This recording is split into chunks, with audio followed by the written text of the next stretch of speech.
ఉగ్రత అంటే నాశనం రానున్న దినాల్లో భయంకరంగా జరగబోతూ ఉన్నది.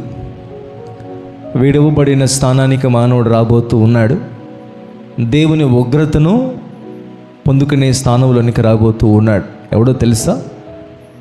రక్షణ లేనటువంటి వాడు, రక్షణను నిర్లక్ష్యము చేసినటువంటి వాడు ఉగ్రత పాలవుతాడు. అందుకే పౌలు ఒక మాట అంటాడు, ఇంత గొప్ప రక్షణను మీరు నిర్లక్ష్యము చేసిన యెడల ఎలాగూ తప్పించుకుందరు అంటే దేనిలో నుంచి తప్పించుకోరు అంటున్నాడు తెలుసా? ఉగ్రతలో నుంచి మీరు తప్పించుకోలేరు అంటూ ఉన్నాడు. రక్షణను మనము నిర్లక్ష్యము చేసాము కాబట్టి దేవుని ఎరిగాం, దేవుని ఆలయానికి వచ్చాము, కొంతకాలం ఎన్నో పాటలు పాడాం, ఎన్నో వాక్యాలు చదివాం, ఎంతో ప్రార్థన చేసామండి.